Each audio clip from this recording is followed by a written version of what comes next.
but I saw basically 35,000 patient visits in those 10 years that I was in practice. And then at the age of 40 in 1999, something really weird happened to me that I didn't understand at the time. For about 3 weeks in a row, every time I went into the office, I would have a sensation like, Dylan, you know those UFC cage matches, right? You still there, my brother? Okay, sounds like we've lost him. Can you hear me? There he is. There he is. Yeah, there we go. You know, UFC cage matches, they have a submission hold called a rear naked choke. Well, that's what it felt like for me to be practicing medicine. It was a real strong physical sensation. I didn't know what it was. I thought my batteries were run down, and I was eligible for a sabbatical, 30 days off. So I took a 1-month vacation hoping that I would be fixed when I got back. But on my first day back in the office after my sabbatical, it was as if something right down the middle of me was broken, and I knew that I couldn't do that anymore, a full-time medical practice. And the only coping skill I had at the time was to go into the CEO's office at lunchtime on that first day back and sign my resignation and walk away from my medical career, which, as you can understand, I don't recommend as a transition strategy because it set me up for a lot of struggle. But that's one of the features of burnout, right? When you're in the middle of burnout, it will hypnotize you into thinking you have no choices but to turn and walk away. That's never true. So if there's anybody who's listening to this who feels like the only choice you have is to quit, that's not true. Either connect with me at the Happy MD or connect with somebody in your program to talk about how you're feeling, because there are always options available. What I ended up doing was putting food on the table, working as a walk-in clinic doc. I got certified as a coach, an executive coach, which is something that you do, and it's a different body of knowledge from becoming a doctor. It's a different skill set. And I've been coaching doctors and entrepreneurs for about 15 years. Ultimately, my now ex-wife and I started a very successful little training company teaching leadership skills and meeting facilitation skills to folks in the Navy. But in 2010, that business and that marriage went away, and I was burnt to the ground for the second time. And I decided, I wondered if there was a way that I could help people who today were feeling burned out like I had back in 1999. So in 2010, I Googled physician burnout, and all you would find in 2010 if you Googled physician burnout is a whole bunch of prevalence studies, which is no use to anybody. So I started a little website called thehappymd.com. And Dylan, I have to tell you, it's thehappymd.com. If you leave the "the" off the front, you go to a porn site, so don't do that. And I put up on that website the ability for you to book an appointment with me to talk about your situations. And we've been at #1 on the search return page for physician burnout ever since I published my first article called Physician Burnout, Why It's Not a Fair Fight. So now if you go and Google physician burnout, you're going to get help, not just prevalence studies.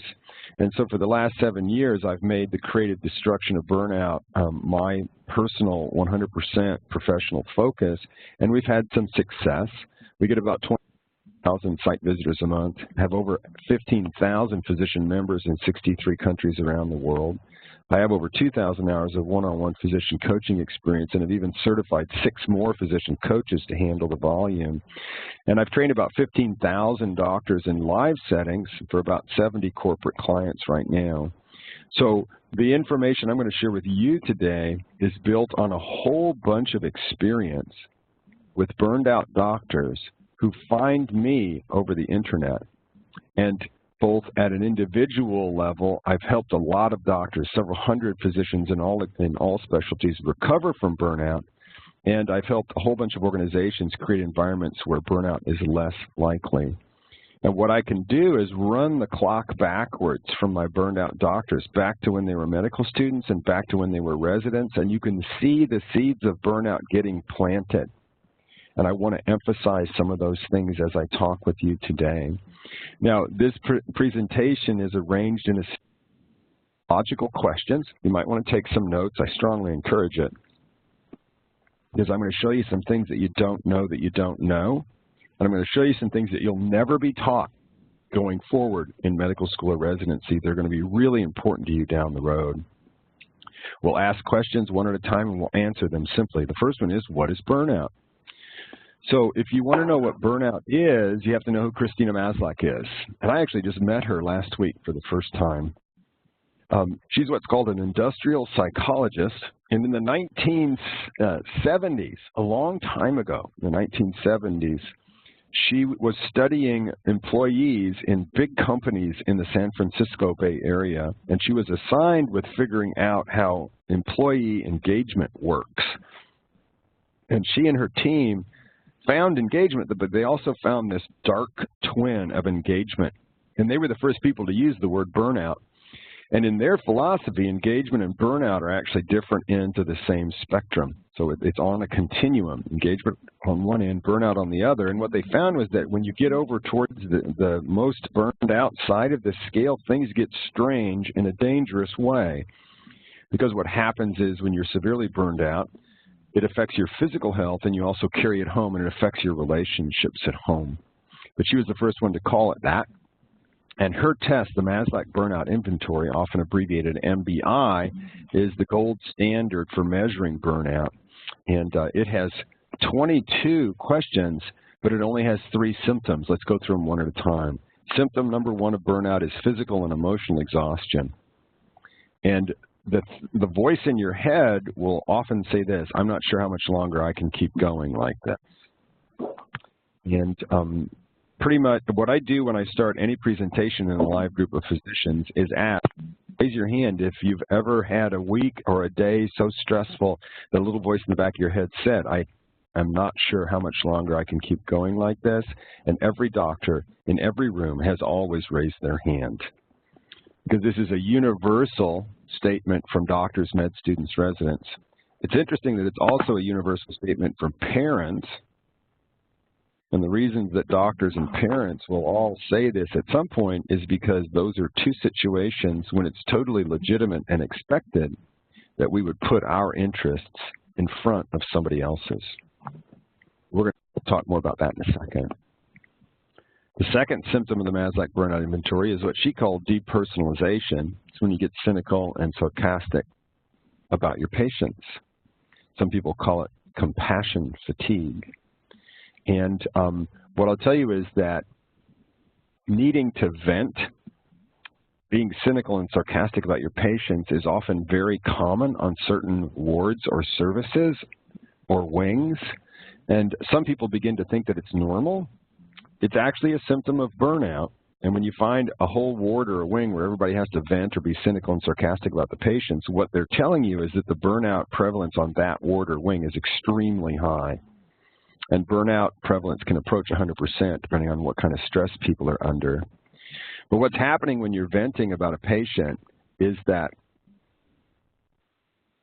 it's actually a dysfunctional coping mechanism, meaning you know that your energy is drained, and here's another patient in front of you that's like an energy vampire. They're going to suck you dry, and you're just trying to put a barrier between you and them so that they don't drain you.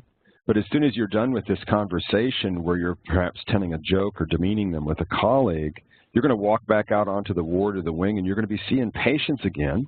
And that's when you realize you've just violated the first of healthcare's 2 prime directives. Dylan, you ready to participate with me? Yes, sir. Put the last word on the end of this phrase. The patient comes first. Exactly. So the patient comes first. That's one of the prime directives. And that's when you realize that you've violated that prime directive. But before we go any further, let me just ask a question. Can the patient come first 24/7, 365, and you have any hope of being a healthy person? What do you think, Dylan? No, they can't. Yeah. So we have to start right up front by saying that one of the most common, I call it a prime directive, one of the most common stances with regards to your patients that everybody would quote and live by is the patient comes first. But unless that's got an off switch, it sets you up for burnout from the beginning. As a medical student, you might not be in front of patients yet very often, but you will be. Right now, your studies come first, depending on where you are in the medical school continuum. Symptom number 3 is what's the use? It's when you start to wonder whether or not the work you're doing has any purpose. That can sometimes be pretty intense in medical school if you have yet to start seeing patients actively. Why am I doing all this studying? I just want to put my hands on somebody, right?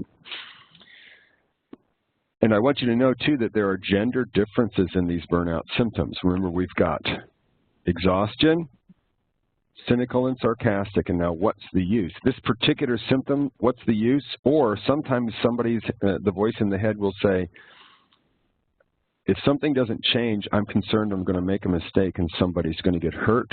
This particular symptom is much more common in women, because no matter how burned out a man is, he tends to not doubt the quality of his work. Now, burnout can happen at any phase of becoming a doctor. So I'm talking about pre-med, med students, residents and fellows, and practicing physicians. It's important to realize this, that it can happen anywhere. And I've been contacted by and coached people at every one of these phases. It's also important to realize that burnout can happen to any member of the healthcare delivery team. So it's not just doctors and medical students. We just happen to be the best studied, but anybody on the team, any provider, doctors, PAs, nurse practitioners, anybody else who touches patients, nurses and MAs, anybody else who's in the facility rendering care to the patient, all the techs, lab techs, x-ray techs, reception lab, pharmacy, everybody who's in administration all the way up to the C-suite, everybody's at risk for burnout in the healthcare delivery organization because we all have the same mantra: the patient comes first, even the janitorial staff, and especially your faculty members, the ones who are teaching you in medical school and will teach you in residency. Burnout can happen to anybody on that chain of command. Second question, what's the difference between stress and burnout?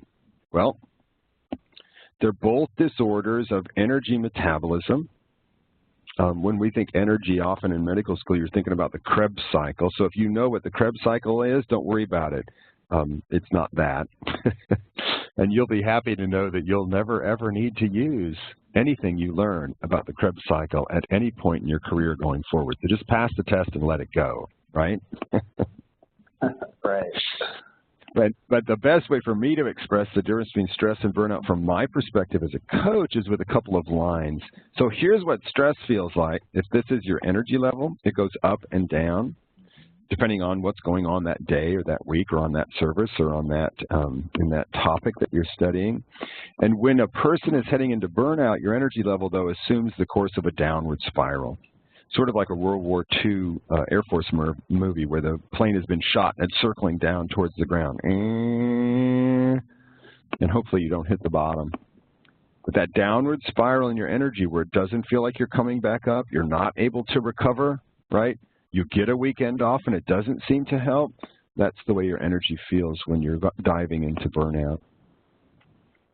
And when you put it all together, there's a predictable reaction that doctors will go into, a self-preservation reaction you'll go into when you're in burnout. What you'll notice is the burnout symptoms will come up. You're exhausted, you're cynical, you're sarcastic, you're wondering what's the use. Your energy assumes a downward spiral, and then the doctor, medical student, resident will go into survival mode, which is basically head down, just cramming through your work, hoping to make it through to the end of the day and praying that tomorrow you'll feel better.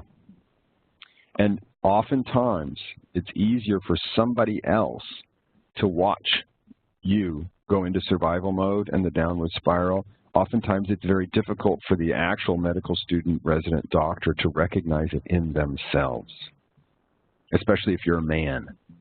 Just saying. Why is burnout important in healthcare? Well, there's a bunch of very important and very tight associations between burnout and certain negative aspects of patient care. And I'm going to show you some bullet points here, and I'm not just making assertions here. Every one of these bullet points has at least 2 or 3 researchers out there that have devoted their entire career to proving the link between burnout and these things. So burnout results. Burned out doctors give care that results in lower patient satisfaction and lower quality of care. Burned out doctors make more mistakes, get sued more often, quit medicine more often. And also, burned out doctors are a very reliable cause of turnover in the staff. So when I see burned out doctors, attendings, residents, sometimes I'll be called in to work with them because their manager says, look, I can't get anybody who will work with this doctor. So staff turnover is an issue too. So this is what it does to the care that you provide, but burnout also has complications for the doctor or medical student or resident themselves that can be as severe as suicide. If you look at suicide in physicians, and it extends down into residents and medical students, you'll see that the suicide rate for both men and women is about double the background so-called normal rate of suicide.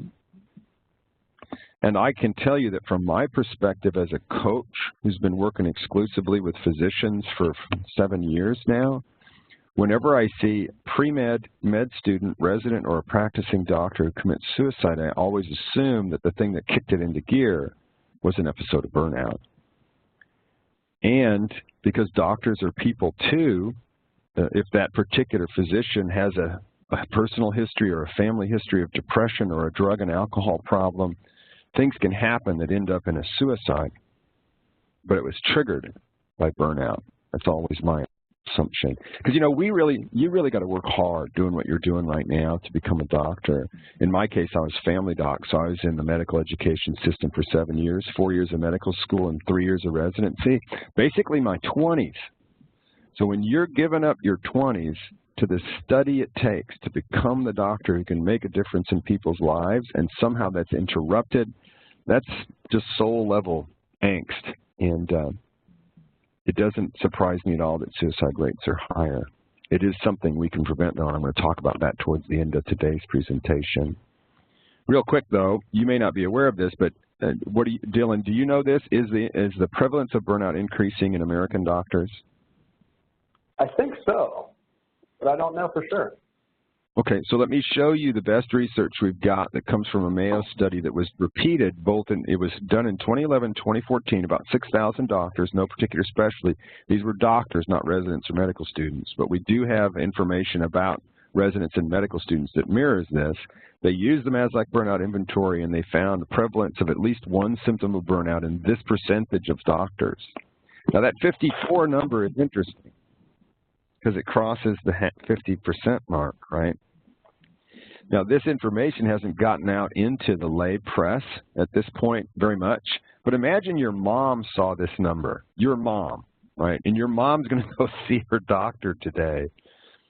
For a person who's not in the medical field, they could very easily say something like this in response to seeing this statistic. They could say, yeah, I'm going to go see the doctor today, Dylan, but, you know, I guess it's a coin toss whether or not they're going to take good care of me.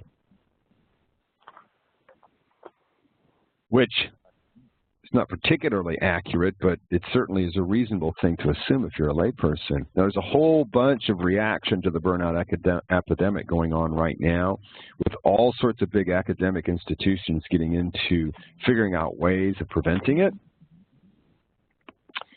We've been preventing it for 7 years and thousands of hours of work, so let me shortcut you into some things that work in the rest of this presentation.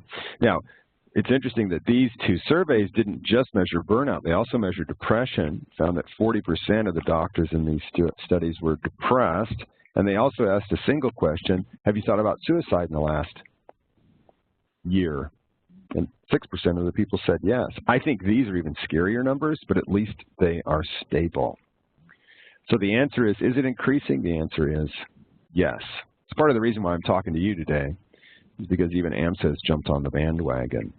What is the pathophysiology of burnout? How does it work in the bodies of its victims? Well, remember when I was telling you my story of what happened to me, that I said at one point in time I thought my battery run down? Dylan, have you ever said that? My batteries are run down, I need to recharge. Have you ever said that ever? All the time. Yep. Okay. I want you and everybody who's listening right now, if you've ever used the phrase, my batteries are run down, I want you to stop it, because it's totally inaccurate. And if you think it's a battery, I'm going to show you just how wrong you are. I'm going to give you a better model. So you're going to have to use your imagination here. But imagine I'm the Energizer Bunny. and I'm walking across the room, pounding my little drum, and my battery runs out. Dylan, what would the Energizer Bunny do if his battery ran out? He'd stop. He'd stop. And one of the things I know, and you probably know this already, everybody who's listening, is when do you ever stop? You don't. What would happen if you did? What would happen if you did? Think. You'd be out of here, I guarantee you. Yep. You would not graduate from medical school if you ever stopped. You would not survive your residency if you ever stopped. And when you're out seeing patients in practice, you don't stop when you're taking care of patients. Doctors never stop. As a matter of fact, in residency, if it was a battery, if when your battery ran out, you stopped, every morning when people came in at change of shift in the residency programs, there'd be dead residents lining the hallways. And we'd have to scoop them up, get them out of here, and get a whole nother residency class every single day. So clearly it's not a battery. Let me show you a better metaphor. It's an energetic bank account. It's very much like the account that holds your money at the bank. It has a full mark and an empty mark, but I've drawn this red level below 0, which may be a little confusing to you. But Dylan, let me ask you a question. If you ever overdraw your bank account, do they close it, yes or no? No. No. What do? They give you the money and charge your fee. They actually make it worse, right? So you overdraw, you cross the 0 threshold, they add on fees and interest and accelerate your downward spiral into the negative area. Well, one of the things that's happening, and it isn't happening by design, but one of the things that's happening in medical school and residency is you are being held under the 0 line. And one of the things you have to do in order to graduate is to continue to function even though your energy is less than 0. It's a work hardening process. Not everybody can do it. You knew a little bit about it when you decided to go to medical school, that it was going to be long and hard, but you may not have known you were going to get pushed this hard.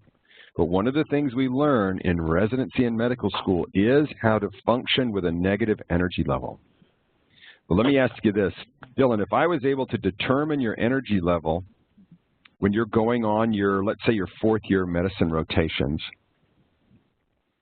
and I was able to compare your performance on a day when your energy was in the red zone versus a day your energy was in the white zone, would I be able to measure a difference in your performance? Absolutely, that would so. Yes, but I won't be able to tell that myself because I'm up and doing the work. Does that make sense? Yep.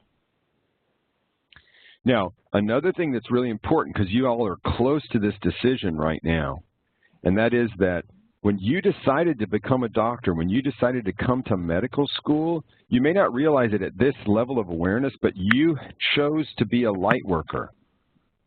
And here's what I mean.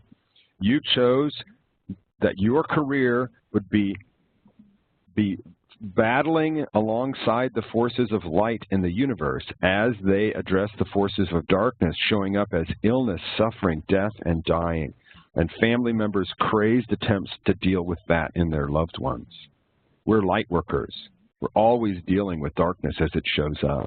So we have a moral and ethical responsibility to maintain a positive energy balance, even though nobody will show you this except for me. I know it because I know doctors who are burned out, like lots of them. There's only one thermodynamic law of burnout, and it goes like this. You can't give what you ain't got. You can't give what you ain't got.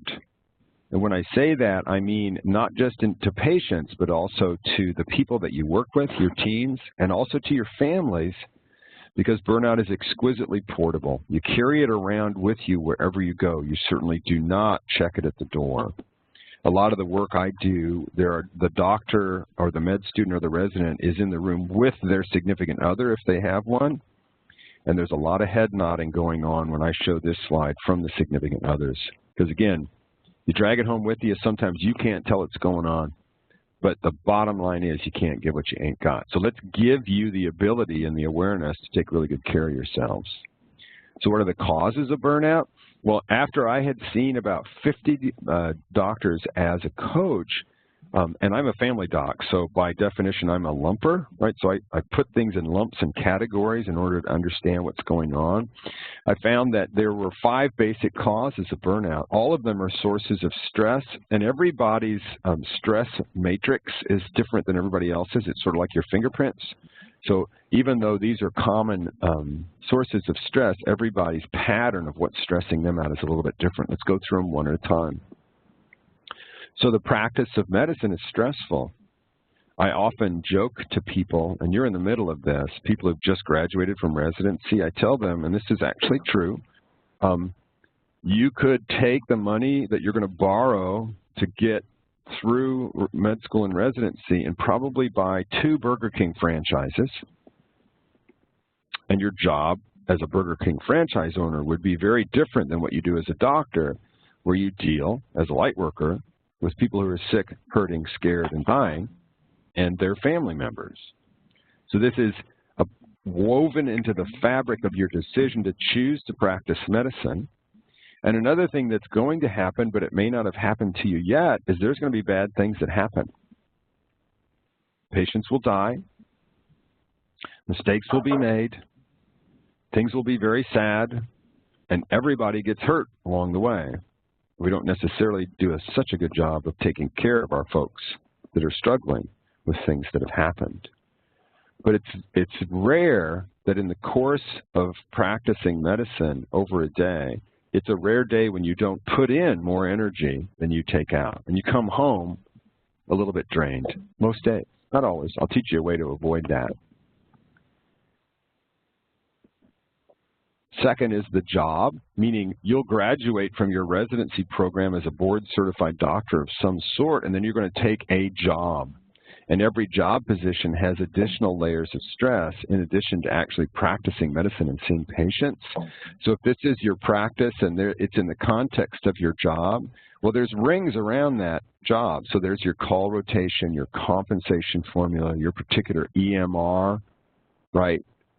And you can change jobs, but all jobs have different rings of stress. Another one of these rings is your relationship with your boss, that kind of stuff. So there's the practice of medicine, there's your individual job, and we also know that poor leaders drive burnout in their followers. And I know this for sure. Every doctor I've ever coached who could only cure their burnout by changing jobs, one of the features of their burnout was that they had a conflict with their immediate supervisor, their boss. So poor leadership is definitely a cause. The phrase that people remember is, did you ever have a pretty good job, but you quit it because of a pretty bad boss? Most people have had that experience. Here's a study from Mayo. I'm only going to show you a couple studies here. Here's a study from Mayo where they did a burnout survey for all the Mayo doctors in Rochester and found the burnout rate was 40%. And then at Mayo, everybody's got a boss and everybody knows who their boss is. It's very highly structured. So they also gave these people the ability to evaluate the leadership skills of their immediate supervisor. They gave them a 12-item leadership score. You could score them from 1 to 5, so the top score was 60. So now they had the doctor's burnout score and their rating of their leaders' skills, and they compared them to see if there was a correlation. What do you think, Dylan? Was there a correlation? Yeah, I believe there was. And you know there was, right? It was linear and inverse, meaning the higher your leadership score, the lower your burnout rate, and vice versa. But I don't need to tell you this, because you all have experience of having bad teachers and bad attendings and burned out doctors teaching you. And you can feel how that feels when you're being taught by a person whose burnout rate or leadership skills is high. You can feel the difference in your experience as a learner. Dylan, where are you in this process right now? I'm finishing up my 4th year in residency. Yeah, most of the time when we're talking about leadership, teaching skills, burnout in the faculty and attendings, we're talking about the people that you admire versus the people who you have real trouble learning anything from, and the variability between the two. Because I'm sure you have some favorite professors, right? Yep, sure do. And some not-so favorites. So we've got the practice of medicine, your job, leadership, and then there's life, because life issues can show up as burnout at work. I hope this is obvious, but it's often not to doctors that I talk to. Here's the last study I'm going to show you. So here's a survey of 700 American surgeons, and it was a couples study. So it was the surgeon matched with their significant other, and they only asked them one question. Has there been a work-life conflict in the last 3 weeks, yes or no? If the doctor and their significant other said no, the doctor's burnout rate was 26%, which is one of the lowest that you'll ever see. But if either one of them said yes, or both of them said yes, there's been a conflict, the doctor's burnout rate doubled. Now, if you think about this, let's just go into this a little bit. If I put energy into work and I come home drained, and at home I'm supposed to recharge, Dylan, what kind of things could get in the way of me recharging at home? What kind of things could be going on there? Any kind of stress at life. Do you have to, any minor arguments with your significant other or things like that? Kids. Some people have kids in medical school and residency, right? Financial pressures, stuff from your family. You might be worried about your mom or your dad, and maybe they have health issues. Almost anything at home can make it difficult to recharge and result in you showing up as work, looking like you're burning out, which you are, but it's not because of anything to do with work. So when you see a colleague go into the downward spiral, as a friend, one of the things you have to do is ask this question: how is it going at home? It's one of the most important things that you can ask is how's it going at home, because their burnout might be nothing to do with work. So you've got the practice, your job, leadership, life, and then there's the conditioning of your medical education. And right now you're at the cusp of being conditioned because it really starts to lay itself down. It has its roots in pre-med, it develops in medical school, it really gets laid down in residency, and most doctors erupt from the learning process, graduate from the learning process as physicians, completely conditioned, because one of the reasons you went to medical school in the first place is you looked at how long and how hard it was, and you looked in the mirror and said, you know what, I think I can do it. I think I've got what it takes. And at least in part, it's because you have these character traits already. These are the character traits as doctors that we use to get our grades. Workaholic, superhero, lone ranger, perfectionist. But right now what's going to happen is, and Dylan, you're in year 4, right? Yep. The minimum amount you're going to be doing this is for 7 years, okay? Because that's 4 years of med school, 3 years of residency. That's a family doc, internist, pediatrician, right? I've met doctors who are in the medical education system for as long as 16 years. These are supposed to be tools, but you're going to use them every day, and nobody's going to show you the off switch. So what happens is, as doctors, we tend to become these things. And by the way, just a quick heads up, a workaholic only has one coping mechanism. What is it, Dylan? To work. Work harder, right? Yeah. I call my book Stop Physician Burnout, What to Do When Working Harder Isn't Working, just to address that workaholic tendency. And this is not all, because there's 2 prime directives. Remember I said there were 2 prime directives? We've already said one, patient comes first. The second one is way darker and way more powerful. It looks like that. So just as an example, Dylan, if any of your professors came up to you and said, hey, Dylan, you look tired. How you doing? What would you say right away? I'm fine. Doing great. Yep. I'm fine. Cheryl over there, she looks like trash, but me, I'm doing good. You got an admission? I'll take 2. Right? So here's the full boat of conditioning for a well-trained doctor. And I want you to know this isn't necessarily bad, because if you think about it, if you were trying to pick a doctor for your mom, you would want that doctor to put her first, to do whatever it takes to get the job done, to work hard, to really be a perfectionist. You would want them to be all of these things, but this isn't sustainable. You would want them to also have an off switch on this so that when they're not in the hospital and they're not taking care of your mom, they can recharge. Because of the basic reality that you can't give what you ain't got. This conditioning denies our humanity, blocks us from noticing our own burnout. There's also a piece of our culture that blocks us from helping each other when bad things happen.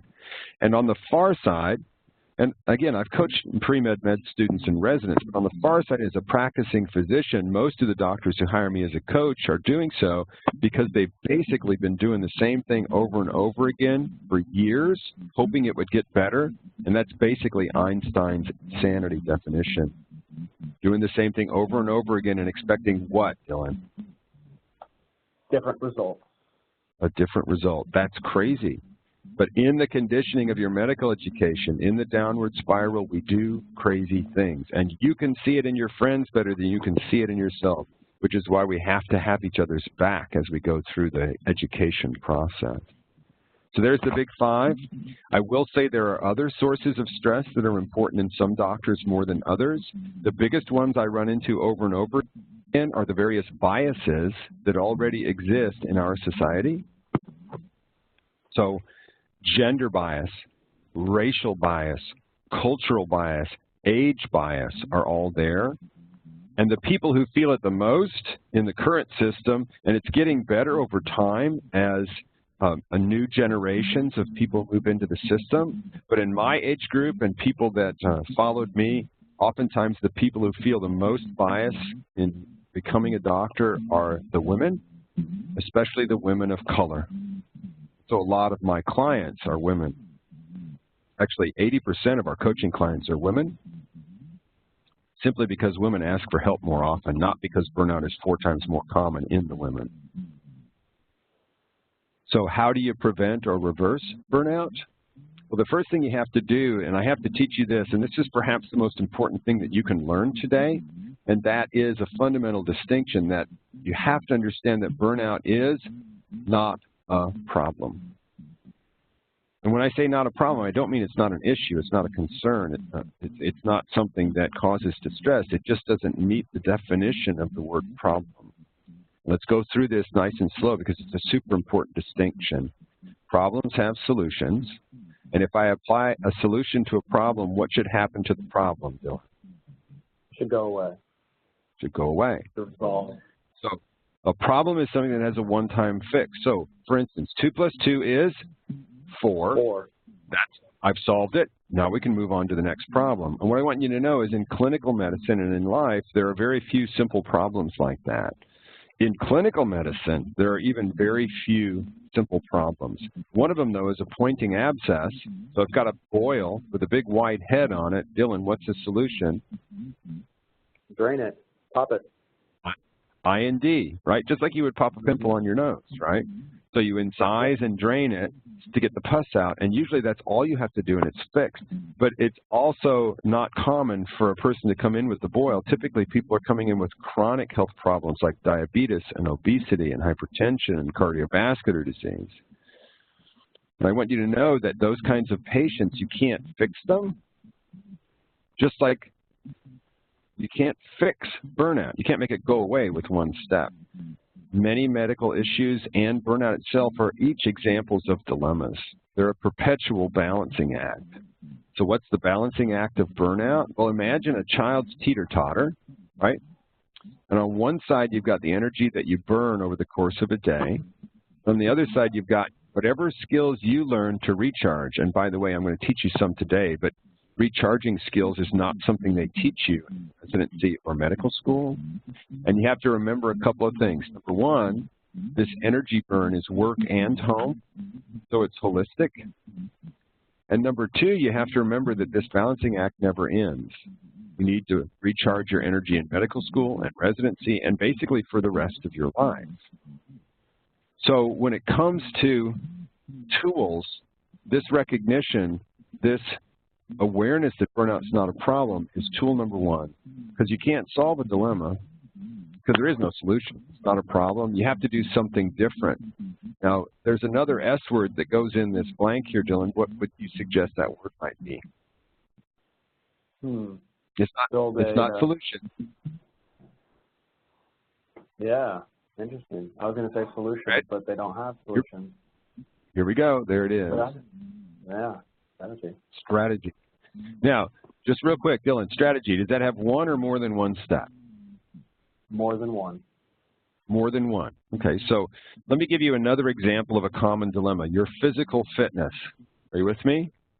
Your physical fitness is a dilemma. You need a strategy to maintain that. And ordinarily, people don't just go in and do 100 push-ups and think they're done, right? That would be thinking that push-ups are the solution to physical fitness.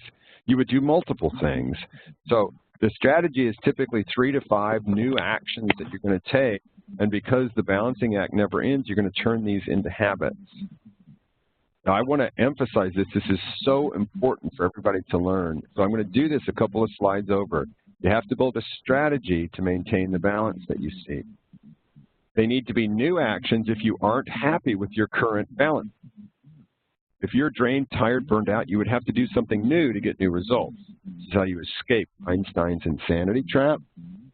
And because the burnout dilemma never ends, you have to turn these things into habits, things that you do every day, every week, every month. You have to build a strategy, I'm going to keep saying this, to be able to minimize your dipping your toes into survival mode and avoid the downward spiral. Your own personal strategy of things you do to take care of yourself. You have to lay down habits now when you're a medical student, when you're a resident, to thrive going forward. Otherwise, your only option is to simply survive the experience of becoming a doctor. And that lays down bad habits that set you up for burnout in the future.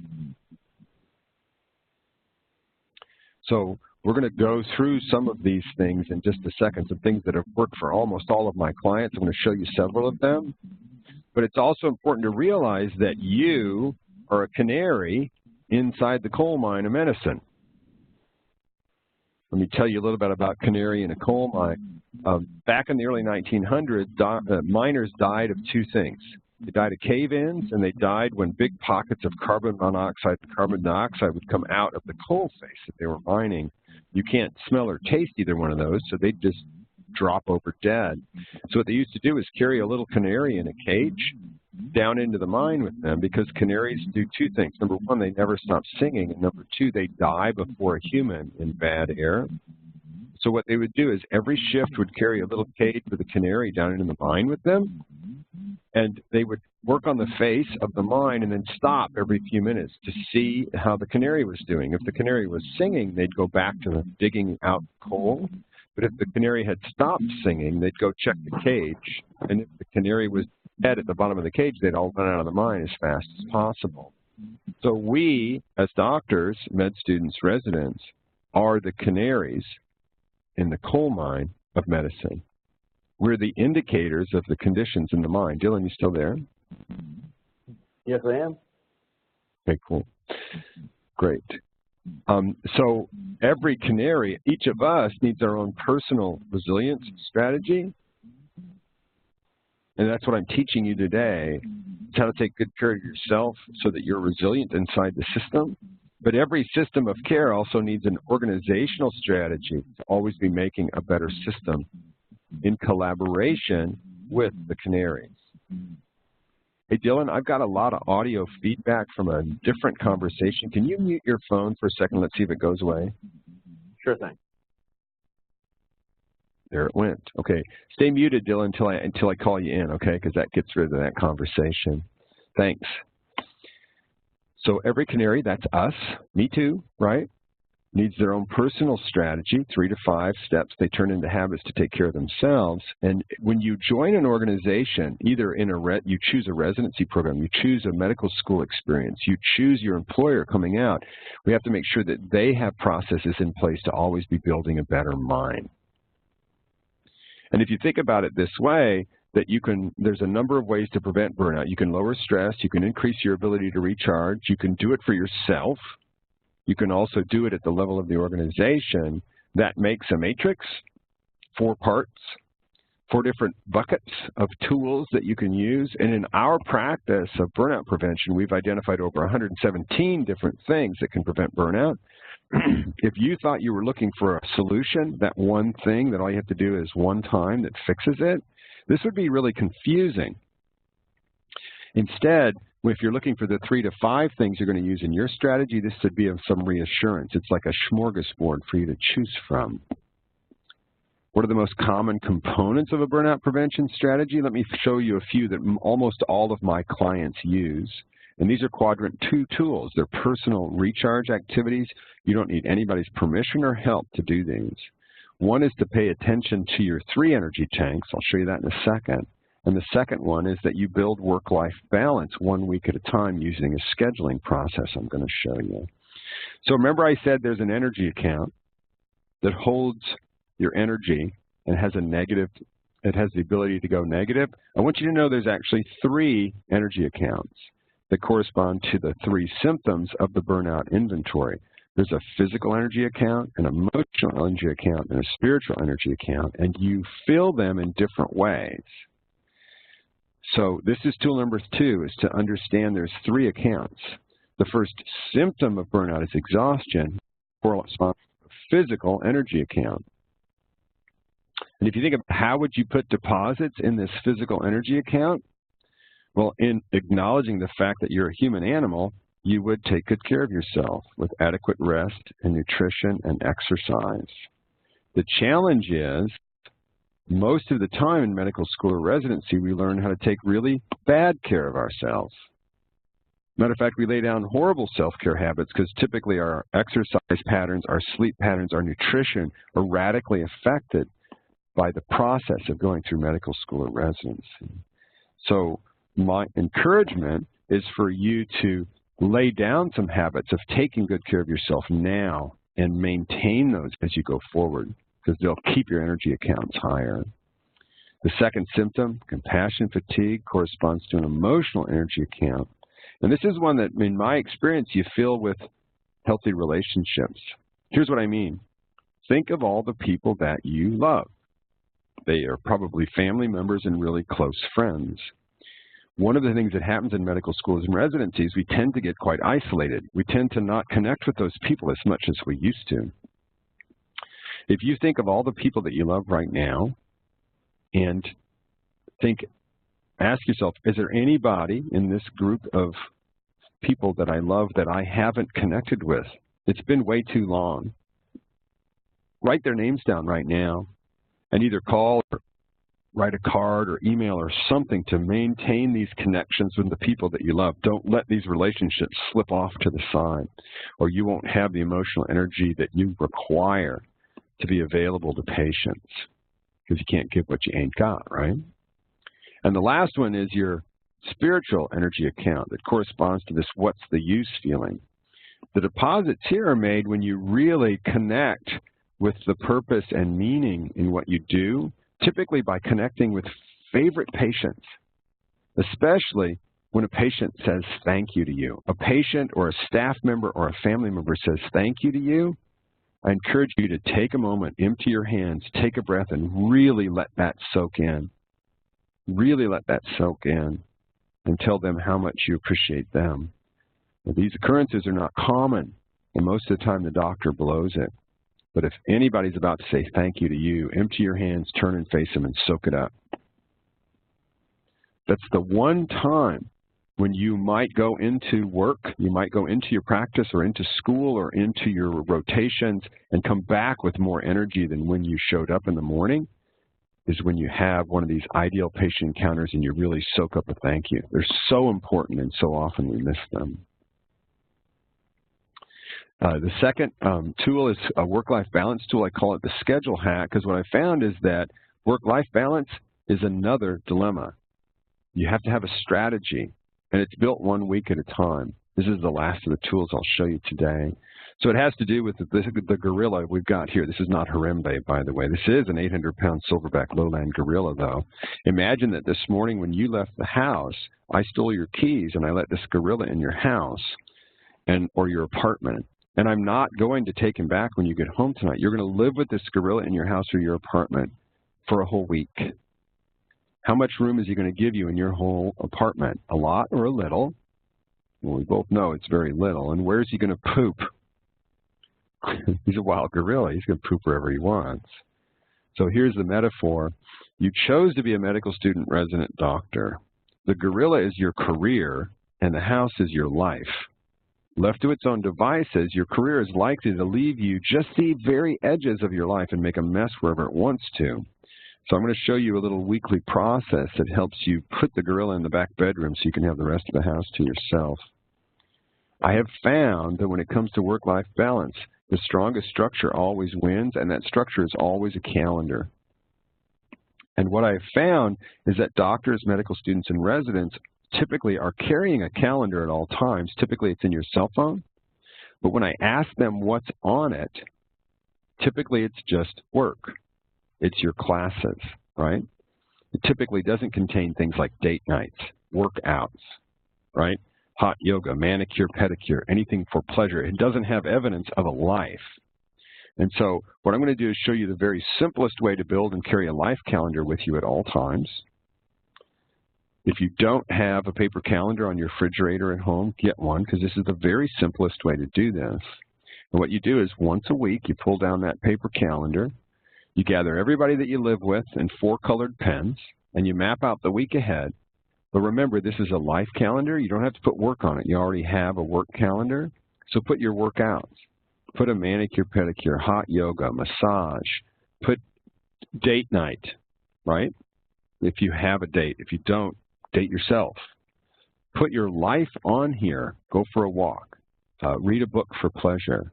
And then what you do is you simply pull out your cell phone when you're done planning this week on this paper calendar in these colored pens, and you take a picture of it so that your life calendar is always in your cell phone too. And what that makes possible is the 2-letter magic word of life balance, which is basically the word no. So that when someone comes up to you and asks you to give them a couple extra hours on Thursday, you can look at your life calendar and be able to say, no, I'm sorry, I have a previous engagement. You have evidence that you have a life in your phone. You know what you have planned. And if it turns out that you instead say yes to a request from somebody else because you don't want to be seen as weak or not pulling your weight, you can see immediately who you need to get a hold of and apologize to and reschedule with because you just threw your plans under the bus. This process works every single time you do it.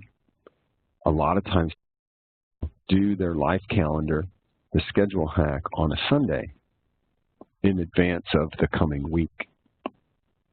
What to hack? Date night for sure if you have a significant other. If you don't, date yourself or consider dating. But twice a month, head on out and have some fun. Schedule some time where you're not studying, where you're enjoying yourself. Workouts, hobbies, time with friends and family, all of these things can make it onto your life calendar when you take the time to do this once a week. And just like working out to stay in physical shape, this works every time you use it, but if you don't do it, it can't work. If you don't work out, you'll get out of shape. If you don't do the schedule hack, your life will get back out of balance. And what I'll say here is I just want to point out that what I see happen to doctors in medical school and residency is we focus so much time and energy on our studies and our career that a lot of the hobbies we had before we went to medical school get dropped off to the side. They fade away. I encourage you, the schedule hack is the way to keep your passions and your hobbies and the things outside of medicine that you enjoy alive. And they can prop you up when things are tough at work. What can you do for colleagues that might be burned out? Well, the first thing I'm going to ask you to do is to reach out to them. Take your doctor hat off. Take your medical student hat off. Let me just role play it for you. Hey, John, it's Dike. Have you got a minute? John says, sure, what's up? And I say, hey, John, I'm taking my medical student hat off, and I'm actually reaching up on top of my head right now and miming that I'm taking a hat off. It's just you and me, heart to heart, and I've been watching you. I'm concerned. How are you doing? To which he's almost certainly going to answer, fine, because he doesn't want to be perceived as weak, right? That's our programming. So what I'm going to tell you is that if you're going to reach out to a friend, you're going to need to expect intense denial because that's their programming. They can't respond in any other way, especially if they're a guy.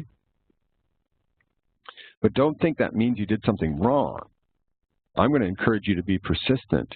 As long as you continue to be concerned about your friend, reach out to them and ask them how they're doing. They may reject you over and over again. That's okay. Doesn't mean you made a mistake. What you're telling them is, I'm noticing something, I'm concerned, and if you ever want to talk, I'm here. I'm a safe place. It's a very important message to be sending. And I encourage you to figure out who you're concerned about and reach out to them. Come from your heart, because you could be literally saving their life. About twice a year, I get called into organizations to teach this burnout prevention content simply because there's been a suicide or 2 or 3 in the organization. There's always somebody there who knew that the doctor or medical student or resident was in trouble but did not reach out to them because of their programming. And those people will carry that to their graves. Don't let that be you. We can have each other's back fundamentally in better ways than we do right now. What can you do to get started right away?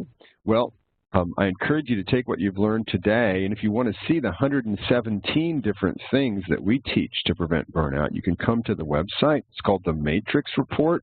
But about 10,000 doctors download it, so I encourage you to come and grab your copy so you can see the tools that we teach.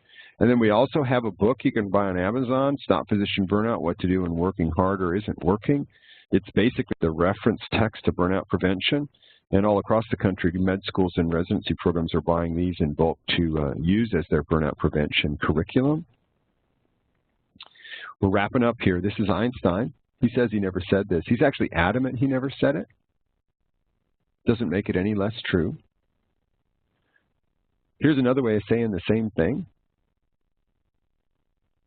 And then if anybody who's listening has a yoga practice, this is my favorite quote. I would nominate this as being a great mission statement for a healthcare organization because it's about well-being.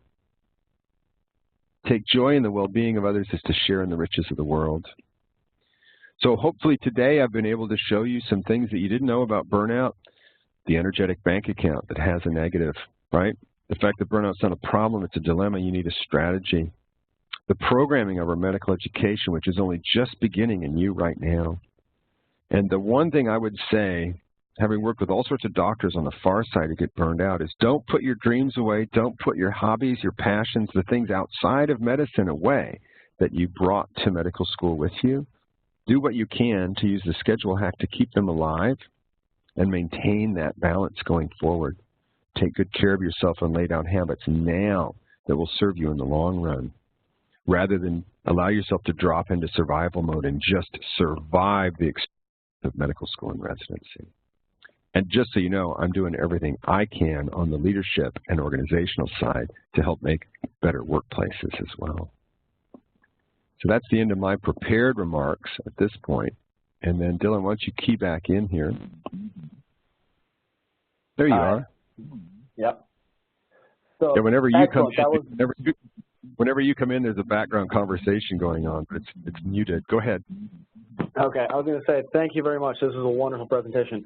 I'm going to open it up to our participants to take any questions you have. You can either type them into the chat or the Q&A box, and I'll be happy to direct them to Dr. Drummond if he can't see them himself. But any questions we're open to take. So I'll wait a little bit and see any questions on anything? So mindfulness, burnout, leadership, any questions you have, let rip, and I'll do my best to answer them. Type them into the chat box.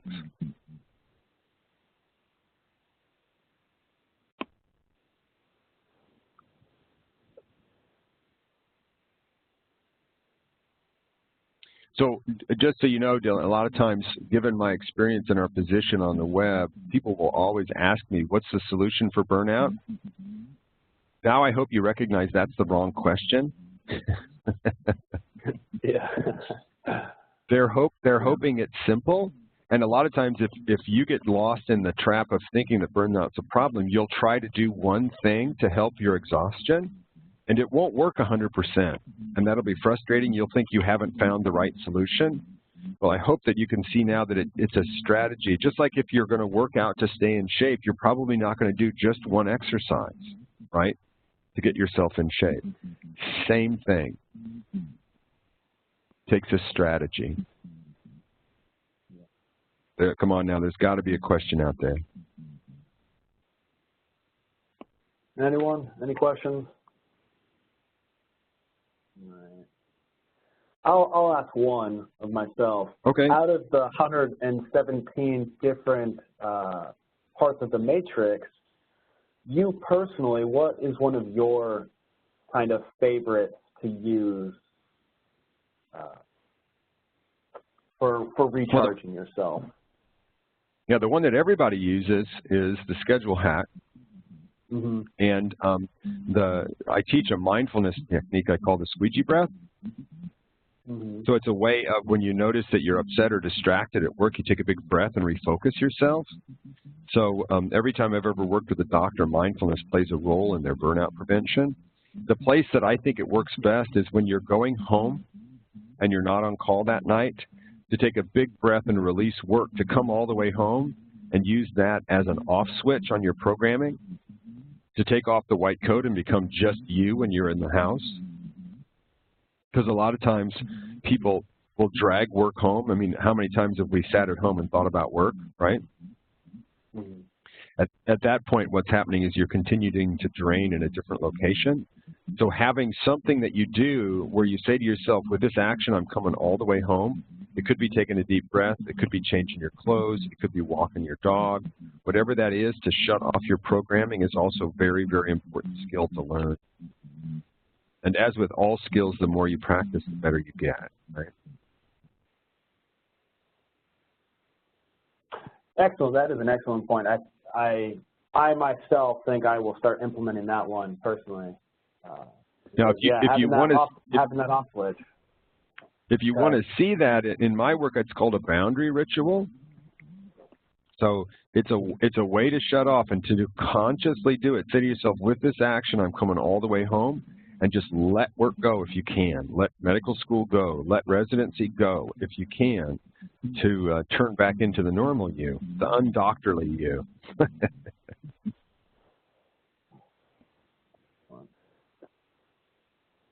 All right. So any questions, last moments from any participants?